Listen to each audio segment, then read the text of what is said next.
નમસ્કાર, હું છું કેતલ અને આપ જોઈ રહ્યા છો CB24। અમદાવાદ મ્યુનિસિપલ કોર્પોરેશનના ફૂડ વિભાગ દ્વારા નાગરિકોના આરોગ્ય સાથે ચેડા કરનાર ધંધાકીય એકમો સામે કાર્યવાહી કરવામાં આવી છે। અમદાવાદના મ્યુનિસિપલ કોર્પોરેશનના ફૂડ વિભાગ દ્વારા નવરંગપુરા વિસ્તારમાં HL ફ્રેન્કીમાં બટર અને પનીરના સેમ્પલ લેવામાં આવ્યા હતા, જે એનાલોગ હતા તેમજ અનહાઇજેનિક કન્ડિશન મળી આવી હતી। ગીતા મંદિર બસ સ્ટેન્ડ ખાતે જય સોમનાથ ટી સ્ટોલમાં સેમ્પલ લેવામાં આવ્યું હતું, જે એનાલોગ જાહેર થયું હતું અને અનહાઇજેનિક કન્ડિશન મળી આવી હતી। તો નવરંગપુરા વિસ્તારમાં પ્રિન્સેસ લેનમાં દિલ્હી 6 પરોઠામાં મીડિયમ ફેટ પનીરનો નમૂનો એનાલોગ જાહેર થયો હતો તેમજ કિચનમાં ખૂબ જ ગંદકી જોવા મળી હતી, જેના પગલે તેને સીલ કરવાની કાર્યવાહી કરવામાં આવી હતી। તો વટવા વિસ્તારમાં જાનકી એન્ટરપ્રાઇઝીસના રિટેલ યુનિટ પ્રાઇવેટ લિમિટેડમાંથી લીધેલા હળદરના નમૂનામાં સ્ટાર્ચનું પ્રમાણ વધારે મળી આવ્યું હતું, જેના પગલે કુબેરનગરના PM ફૂડ્સમાં તપાસ કરી અને હળદર તેમજ મરચું સહિત મસાલાનો જથ્થો જપ્ત કરવામાં આવ્યો છે।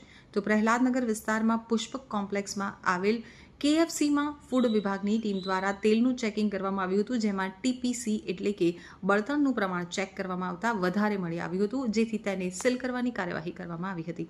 ફૂડ વિભાગની ટીમ દ્વારા દાણીલીમડા વિસ્તારમાં છીપા સોસાયટીમાં ચાલતી એશિયન બેકરીમાં પણ તપાસ કરવામાં આવી હતી, જેમાં કોઈ પણ પ્રકારનું લાયસન્સ અને રજિસ્ટ્રેશન કરાવવામાં આવ્યું ન હતું। પેકેટ ઉપર ખોટો લાયસન્સ નંબર દર્શાવવામાં આવ્યો હતો।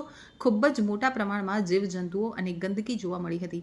મેંદો અને શુગરનો 57 કિલોનો જથ્થો જપ્ત કરવામાં આવ્યો હતો। તૈયાર કરવામાં આવેલી બ્રેડ બન અને બ્રેડ બનાવવાનો તૈયાર લોટ સહિતનો 220 કિલોનો જથ્થો નાશ કરવામાં આવ્યો હતો। અમદાવાદ મ્યુનિસિપલ કોર્પોરેશન અને રાજ્ય સરકાર દ્વારા જે એનાલોગ પનીરનો ઉપયોગ પર પ્રતિબંધ કરવામાં આવ્યો છે તે અંતર્ગત ડ્રાઈવ સતત ચાલુ છે। તે અંતર્ગત જે અગાઉ સેમ્પલ લેવામાં આવેલા હતા તે પૈકી 3 યુનિટોમાં એનાલોગનો ઉપયોગ થતો હોવાનું જણાય અને સેમ્પલના રિઝલ્ટ આવતા 3 યુનિટોને સીલ કરવામાં આવ્યા છે। વધુમાં અગાઉના દિવસોમાં હળદર પાવડરનું એક સેમ્પલ લેવામાં આવેલું હતું પશ્ચિમ વિસ્તારમાંથી અને જે રિટેલર યુનિટમાંથી લેવામાં આવેલું હતું વટવા વોર્ડમાંથી। તેમાં જે હળદર પાવડર હતું તેમાં સ્ટાર્ચનું પ્રમાણ 92% જેટલું મળી આવતા અમદાવાદ ખાતેના જે રિપેકર યુનિટ છે તેની તપાસ કરવામાં આવેલી। કુબેરનગર ખાતે આવેલું હતું આ યુનિટ, તેને પણ સીલ કરવાની કાર્યવાહી આજરોજ કરવામાં આવી છે અને તેમાં 548 કિલો જથ્થો સીઝ કરવામાં આવે છે। અંદાજિત 2,77,000 રૂપિયાનો જથ્થો સ્થગિત કરેલ છે અને FSI એક્ટ અંતર્ગત તેમાં સેમ્પલ લેવાની કાર્યવાહી કરવામાં આવી છે।